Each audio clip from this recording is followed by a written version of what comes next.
que dice, estamos en el Evangelio de Mateo, capítulo 19, versículo 30. Vamos a leer un poquito antes, perdón. Dice, Pedro, tomando la palabra, dijo, tú sabes que nosotros lo hemos dejado todo y te hemos seguido. ¿Qué nos tocará a nosotros?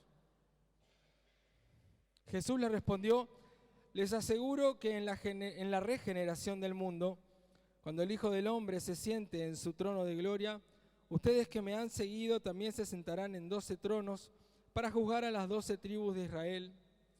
Y el que a causa de mi nombre deje casa, hermanos o hermanas, padre, madre, hijos o campos, recibirá 100 veces más y obtendrá como herencia la vida eterna.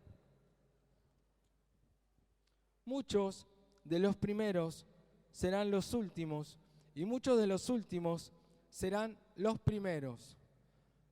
Palabra del Señor, gloria a ti, Señor Jesús.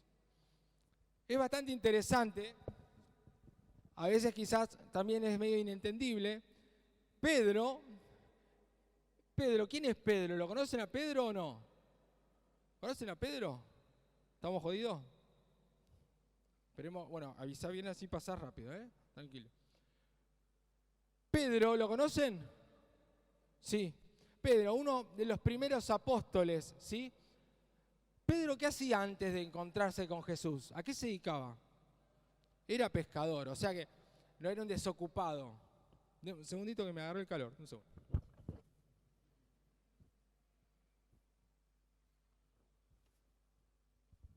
No trabajo en Vialidad Nacional, mucha gente me hicieron bastante cargada hoy con el buzo naranja. Sara también se vino a naranja, no jugamos en Holanda, también para aquellos que me dijeron eso, no jugamos en Holanda, pero bueno, aclaro por las dudas. Pedro tenía una dedicación, tenía un trabajo, hacía cosas, era pescador, pero no pescador como vas vos, viste, con tus amigos a tirar la caña y a pasar la noche jugando, ¿no? El tipo se dedicaba a la pesca, ¿sí? Era pescador, tenía un barco, unos botes, no un barco no habrá sido grande, una barca, y pescaban, tenían redes, una empresa pesquera tenía, ¿sí? Y Jesús lo encuentra y le dice, vení Pedro que vas a ser pescador ¿de qué? De hombres, ¿sí? Pescador de hombres se refiere a que él va a encontrar gente y la va a llevar a que se encuentre con Dios, ¿sí? No es que andaba con una red agarrando gente por la calle. No se confundan, no era un cazador de personas, Pedro. Pero él le dice que él iba a pescar a aquellas personas que estaban por ahí, fíjense qué lindo, pescarlo para llevarlos al encuentro con Dios. Y Pedro lo deja todo, ¿sí? Pedro deja todo cuando Jesús le invita. Y muchos de los apóstoles, cuando vamos viendo los llamados de los apóstoles, dejan todo. Por eso Jesús venía charlando, bueno, la gente que me sigue va a tener esto, va a tener aquello. Y él le dice, ¿y nosotros que dejamos todo? Porque todos tenemos nuestro interés. O uno viene acá porque es un alma totalmente altruista. No, uno tiene un interés, busca algo. ¿Ustedes no vinieron buscando algo acá? Podrían estar tranquilamente haciendo otra cosa. Y se vinieron acá. Uno tiene un interés, uno tiene una situación que lo hace buscar. Particularmente, ¿qué buscamos? Un milagro, ¿no? No viene a buscar un milagro, que Dios los sane, que Dios los libere, que Dios los ayude con los problemas que tienen, no. Yo empecé así, como todos. Es muy raro que uno no se acerque por una necesidad, por lo menos en Latinoamérica. Así lo decía un predicador evangelista, Marcos Witt, decía una de las realidades, gente que conoce todo Latinoamérica, ¿no? Es una de las realidades en Latinoamérica que uno se acerca a Dios cuando tiene una necesidad. Es raro que uno esté contento, feliz de la vida y digo, voy a la iglesia porque estoy contento. No, me pasa esto, me pasa aquello y voy a buscar una situación que no es una situación mágica, es una situación milagrosa. ¿Qué es? Es totalmente distinto. La magia la hace la bruja, acá no hay brujos. Acá no hay curanderos que vengan donde vos venís y te dicen, bueno, vendá, andate hasta tal lado, hace esto, hace lo otro y después vení. No. Acá nos encontramos con Jesús, particularmente. Con el Espíritu Santo que viene y se hace presente. Y entonces nosotros vamos experimentando lo que experimentó este tal Pedro, que le dice, yo dejé todo. ¿Sí? Yo recién venía, estábamos tratando de acomodar un auto que no sabíamos dónde estacionarlo, y pasaba por la esquina y veía gente tomando un café acá en la esquina, y dije, la gente normal se dedica a otra cosa, ¿no? Están tranquilos, disfrutando, se juntan con una amiga, no saben en qué gastar el tiempo. Yo conozco gente que no sabe qué hacer porque les sobra el tiempo, están aburridos. Claro, sí, viste, decís, qué suerte me dicen por acá, y es verdad. Pero viste que hay gente que no sabe qué hacer y se junta con un amigo, se junta con aquel, se juntan a jugar al fútbol, hacen esto, se van a pescar, como decíamos al principio. ¿Por qué? Porque no tienen otra cosa que hacer. Y dije, ¿cuánta gente? Y yo pensaba en ustedes que vienen acá, ¿sí? En los servidores que estaban tratando de atajar gente para decirle, no, los 3 primeros bancos, no, 6 por banco, no, acá. Y voy a decir, y uno que lo miraba con cara de enojo y el otro también que le explicaba, no. Y digo, claro, podrían estar tranquilamente todos los servidores haciendo cualquier otra cosa. No es que acá el servidor tiene un sueldo que dice, bueno, ustedes vigilen, una comisión por cada enfermo que traen. No, no hay así acá, no hay nada. ¿Qué buscamos? Lo que Jesús le dice a Pedro, le dice, aquel que haya dejado casa, hermanos, campos, trabajos, familia, le dice, por el reino de los cielos va a recibir mucho más y en la vida eterna va a recibir esa compañía de Dios, ¿sí? Nosotros tenemos la esperanza de una nueva realidad. Los cristianos experimentaban una nueva familia, ¿sí? Por eso es que dice que los cristianos vieron que la expresión que usamos muchas veces en la iglesia, que hoy en día nosotros no la usamos tanto, pero es una expresión muy propia en la iglesia, que es hermanos. ¿Cómo andás, hermano? El hermano aquel, la hermana, muy propio de los consagrados, ¿no? De las monjas, los monjes, los frailes, ¿sí? La hermana Beatriz, la hermana Pepa, ¿sí? El hermano Fabricio, y aparece ahí con el traje de capuchino. Es muy común, pero los primeros cristianos experimentaban una realidad de familia, ¿sí? ¿Por qué? Porque ellos se encontraban con Jesús y de repente ese encuentro con Jesús los hacía apasionarse por Jesús. Y quizás en la casa no tenían gente que comparta eso con ellos. Es muy llamativo cuando la Biblia dice de 2 hermanas que están juntas, una va a ser llevada y la otra va a ser dejada, ¿no? La salvación llega porque dice que Dios invitó a todos a su fiesta, pero no todos quisieron ir. Pero la invitación vino a todos. Vos escuchaste de Jesús, vos también. Y tu hermana y tus hermanos también lo escucharon, pero vos estás acá y ellos no. No sabemos, ¿sí? Igual nadie lo tiene ganado a esto. Vieron que dicen que aunque sea un instante antes de morir, nosotros buscamos de Dios y vamos a ir al cielo, ¿o no? Y algunos, cuando Jesús se los contó, se enojaban. Porque vos decís, tengo toda la vida, que no me fui de joda, no hice esto, Jesús, mirá, me portaba bien, iba todos los martes, me sentaba del tercer banco para atrás para que no me reten los servidores, ¿eh? Y de repente, ¿qué me pasó? Viene el otro, que era un desastre, se arrepintió en el último momento y se va al cielo conmigo. Dejame a mí por lo menos un palco, algo, le decís vos. Claro, vos decís, claro, capaz que nosotros tenemos, unos tienen platea y el otro la popular, pensás. Pero no. Jesús cuando habla del tema dice, es muy lindo cuando habla de los obreros de la última hora, dice la Biblia. Porque dice que un tipo salió a buscar gente para trabajar y a uno los encontró a la mañana y le dijo, mira, tengo que hacer unas tareas en el campo, ¿podés venir? Sí, le dice, ¿cuánto me vas a pagar? Te pago tanto. Bueno, y dice que al otro se lo encuentra un poquito más tarde, un grupito de personas que estaban al cohete, le dice, che, ¿quieren venir a trabajar? Sí, ¿y cuánto nos paga? Lo mismo que a los otros, ¿no? Y así al correr del día hasta que a la última hora también se encuentra con otros y le dice, che, ¿quieren venir a trabajar? Sí, ¿cuánto nos pagan? Lo mismo. Claro, cuando viene la gente que empezó a cobrar, empezaron a cobrar los que entraron últimos y te paga, iba pagando de a uno. Y cuando vinieron los que trabajaron todo el día, le dice, che, pero yo trabajé todo el día. Acá hay un problema gremial, ¿no es cierto? Imagínate ahí. Acá hay algunos compañeros de empleado de comercio. Imagínate empleado de comercio, te cae empleado de comercio ahí, dice, ¿le quiere pagar lo mismo o no? ¿Hay un problema? Hay un problema gremial, ¿o no? Uno trabajaron 8 horas, otro trabajaron 2 horas, le pagan lo mismo. Entonces Jesús le dice, si yo arreglé con todos lo mismo, ¿por qué te enojas si yo soy bueno y le quiero dar a todos? Acá es lo mismo, no es que vos decís, yo estuve, desde Jesús nací en la iglesia, venía el Papa, después venía yo, y me merezco un lugar mejor.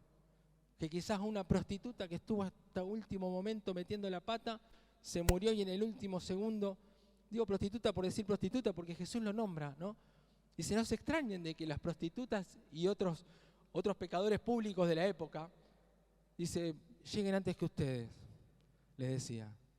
A todos le va a dar lo mismo, la recompensa es la vida eterna y no hay escalafones, no hay categoría de santidad ya.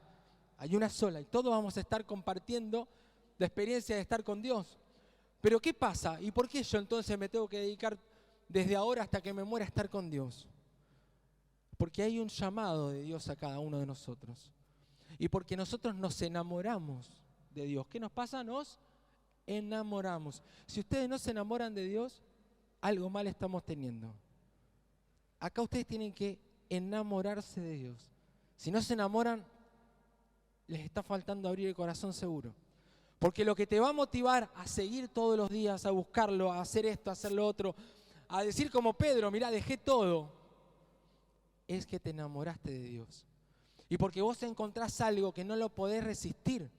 ¿Se enamoraron alguna vez? ¿Sí? Y pueden resistir a ese que está todo estropeado, pero vos lo ves y decís, es hermoso. Y aquella que quizás no es Claudia Schiffer, por decir a alguien, no es Pampita, y vos decís, es hermosa. Y viste, pero vos decís, ¿y cuántos dientes tiene? Y más alguno. No importa, es hermoso, ¿o no? Es hermoso, sí. Pero mirá cómo está, y es hermoso, y vos estás enamorado. Y cuando viene tu hija con el novio, ¿vos qué hacés? Lo ves, lo examinás todo, le hacés una radiografía prácticamente. Y vos le decís, tiene esto, tiene esto, tiene esto, tiene esto. Y ella está enamorada, y vos lo querés matar. ¿Te pasa lo mismo? Cuando te enamorás querés estar, y te querés estar con él, querés estar con ella. Y hay un deseo de estar incontenible. ¿El amor nos mueve un montón o no nos mueve el amor? No está el dicho que dice que en la guerra y en qué otro lugar vale todo. En el amor vale todo, dicen. Porque cuando uno se enamora es una fuerza indomable que nos lleva, ¿sí? Que nos lleva a veces a hacer locuras, ¿sí? Entonces, cuando vos te enamorás de Dios, hay algo, hoy alguien me decía, desde que yo vine acá, me dice, yo tengo una enfermedad que es así, así, pero desde que vengo acá tengo una paz que es distinta, ¿sí? Porque acá uno encuentra la experiencia del encuentro real con Dios. Uno experimenta eso. Y eso es lo que va trayendo en nosotros la paz, ¿sí? Que hace que la paz que nosotros podamos vivir nuestros días distintos, ¿sí? Entonces podemos encontrar eso que yo decía, el llamado de Dios. El llamado de Dios es lo que a lo largo de la historia de la salvación del pueblo de Dios han tenido todos los santos, ¿sí? Desde Abraham hasta acá. Ese llamado en el cual Dios te busca y te da como tu misión, ¿sí? Te dice, como a Pedro, que dijo, bueno, ahora te voy a hacer pescador de hombres, ¿sí? Ahora quiero esto de vos. ¿Cuántos santos han dejado un montón de cosas porque encontraron algo nuevo? Entonces quizás lo que hasta ahora a mí me movía y motivaba toda mi historia, toda mi vida, yo corro detrás de esto, de repente cambia y corro detrás de otra cosa. ¿Y qué pasa? El llamado que Dios nos hace es como un fuego que tenemos adentro. Y ese fuego nos hace muy felices. Eso nos va a hacer muy felices. Eso es lo que ustedes tienen que buscar. El llamado de Dios en su vida. Siempre el llamado de Dios va a responder a una necesidad del pueblo. Cuando Dios llama a Moisés, ¿qué le dice a Moisés? He escuchado los gritos de mi pueblo y por eso lo llama. No porque Moisés era Superman. Era tartamudo Moisés, ¿sabían? Tenía dificultades para hablar. ¿Sabían eso? Tenía dificultades para hablar. Se cree que era tartamudo. La Biblia no dice era tartamudo, pero se cree que era tartamudo. Tenía dificultades para hablar. ¿Y Dios qué le manda? A hablar al faraón, el más poderoso de la tierra en ese momento. Pero ¿dónde está la diferencia? En el llamado. ¿Dónde? En el llamado. Cuando Dios te llama a algo, eso es lo que marca la diferencia y vos lo vas a poder hacer. Y no va a ser para que vos te agrandes, para que vos digas, che, quiéranme que soy Superman. No, es porque Dios escuchó la necesidad de su pueblo y en respuesta a esa necesidad, Dios llama a aquellos que pueden salir a llevar su mensaje de amor y de salvación y de poder. ¿Lo creen? Dios te está llamando. Descubran el llamado de Dios en su vida. Descúbranlo. Porque ese es el que va a marcar la diferencia y por sobre todo los va a hacer muy felices. Los va a hacer muy felices porque la voluntad de Dios, dice San Pablo, es buena, perfecta y agradable. ¿Cómo es? Buena, perfecta y agradable. Busquen el llamado de Dios en su vida y ahí quizás va a tener todo sentido y tu vida va a ser mucho más que tu vida. Va a ser un proyecto de Dios. Y todo lo que vos necesitás, y todo lo que, pero yo tengo esto, pero tengo lo otro, y necesito esto, y necesito aquello. Dios lo sabe bien. Pero Él tiene esto para vos. Quizás eso muchas veces puede ser una distracción del mal. Jesús dice, no se dejen aturdir por la embriaguez, por los excesos y por las preocupaciones de la vida. Porque algún día nos vamos a morir. Y vos le vas a decir, che, no hice nada. Y Dios te va a decir, yo te estuve llamando un montón. Y no me escuchabas porque estaba muy ocupado. ¿Qué vamos a hacer ahí? ¿Qué le vamos a decir? Bueno, mandame de nuevo. Y no puedo, te va a decir. Ya te estuve llamando un montón de veces. Pero no me dijiste, no, mirá, te llamé acá, te llamé acá, te llamé acá. Te llamé el 9 de mayo del 2023. ¿Qué hora es? ¿Qué hora es ahora? ¿Qué hora es? ¿Qué hora es, Jorge? ¿Qué hora, perdón? 9:05. Tenemos que terminar. A las 9:05 te llamé el 9 de mayo del 2023 y ¿qué estaba haciendo vos? Pensando en la novela, pensando en lo que no hice, pensando en que, por qué no me voy rápido, por qué no llegué más temprano y me ponía en la cuarta fila. Claro, y sí, eso. Hoy es el día, no nos quedan más días como este, el único 9 de mayo del 2023 de la historia de la humanidad. Y ustedes están acá adentro, aprovechenlo, ¿sí? Que Dios los bendiga mucho.